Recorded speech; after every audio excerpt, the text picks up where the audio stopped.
on death. This is the ninth path.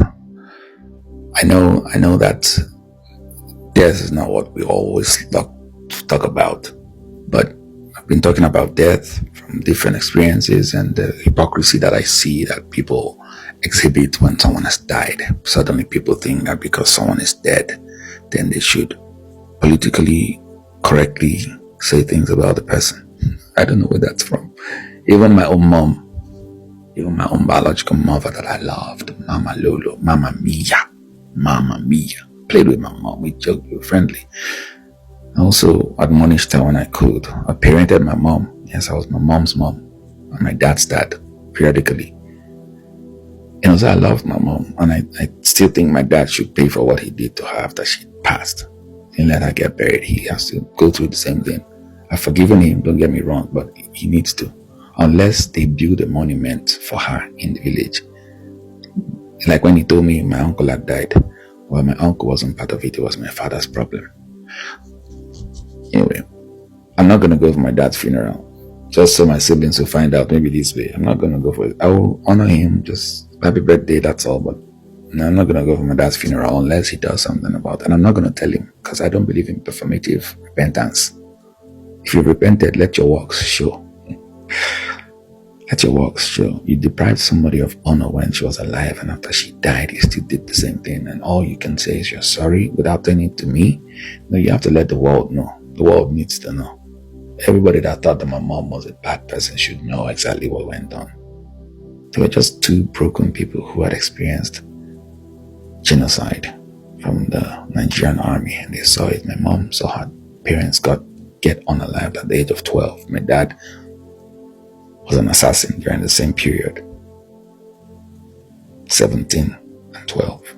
I used to think she was 5. No, my sister told me the real story. 12 years old. And then next thing, they embraced Jesus. Both of them embraced Jesus and became vessels of God. Are you fucking kidding me? They raised me. I'm thankful that they did, because I learned a lot of things I learned about life from them. If I were to do life again, I would still want to come with my parents. This time around, I'll just be more vocal, and I'll be like, hey, listen, mom, I've been here before. You better not try this rubbish. Let me tell you how you're going to end up. You better love your children, because we'll tell her, mommy, you have children and grandchildren. Leave your phone on. Leave your phone on.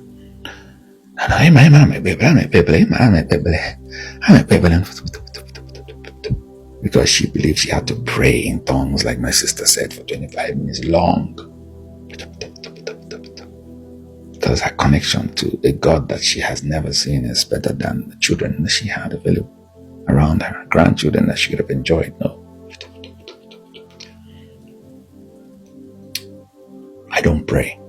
You guys don't understand where I've been.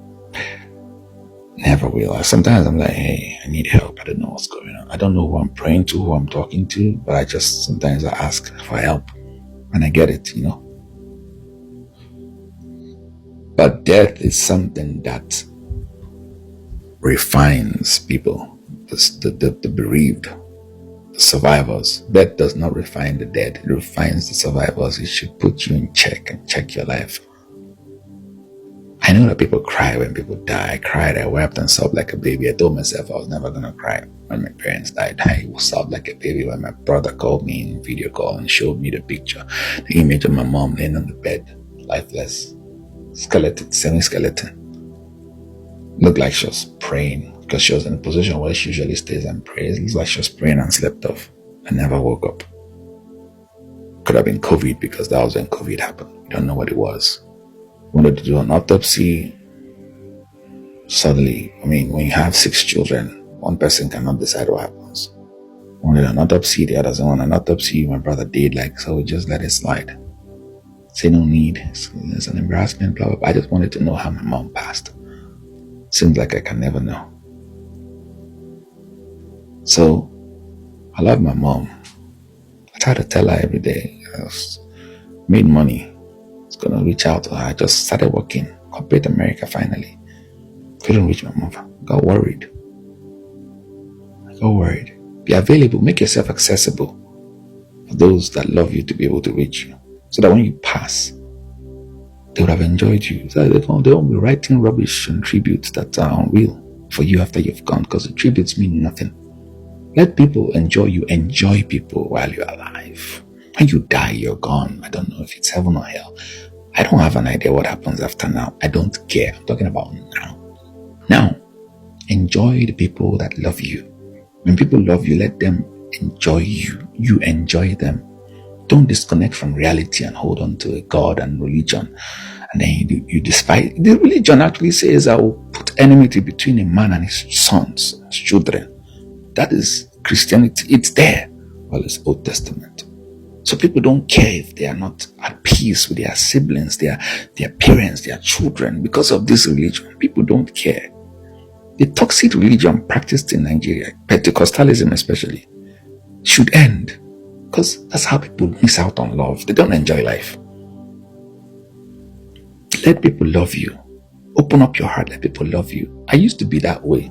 I will give and give and give. I will never receive. One day, my choir director, I'm thankful for him, Henry, said, oh boy, they give, no one collect. How God go take give you? Person won't give you. I say, not true. Since then, once you have a gift for me, I take it.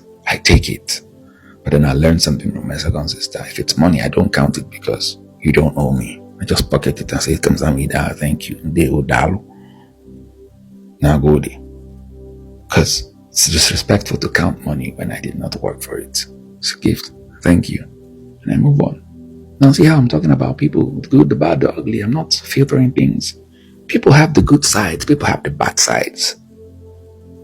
I have a good side. I have a bad side. My bad side is if I decide to deal with you and I make up my mind to deal with you, I will not rest until I deal with you. Perseverance. I will persevere. Even if I'm dying, I will persevere in death. If I have to come back after I'm dead, just expect that I will haunt you for the rest of my life or my death. I have bad sides, I know. But I have good sides. I'm very loving, caring. I'll take care of you. But if you fuck up, I fuck you up. I might ignore you. I know.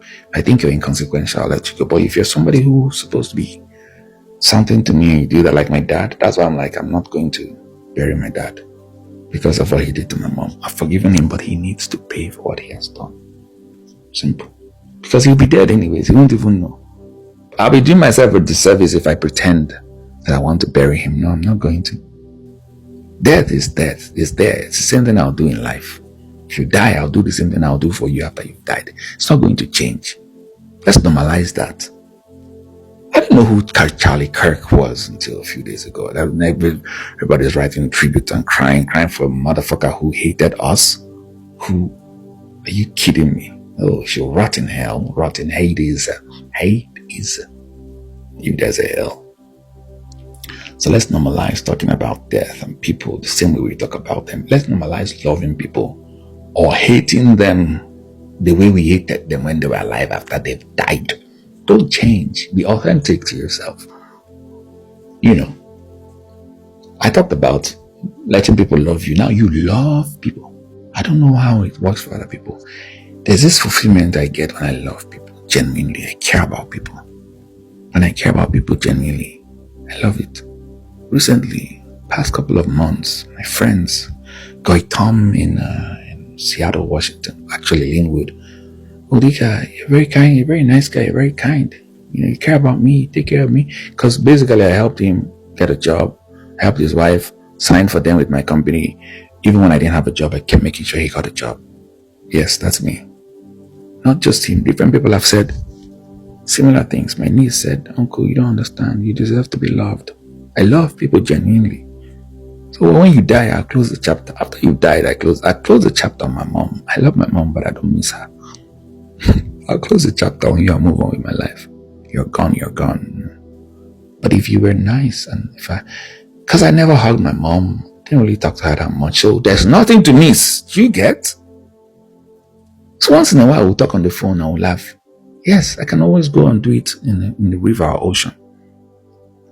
But let's normalize letting the dead be dead like they were alive, if that makes sense. I'm going to do the last one and that's it. Coming back for part 10.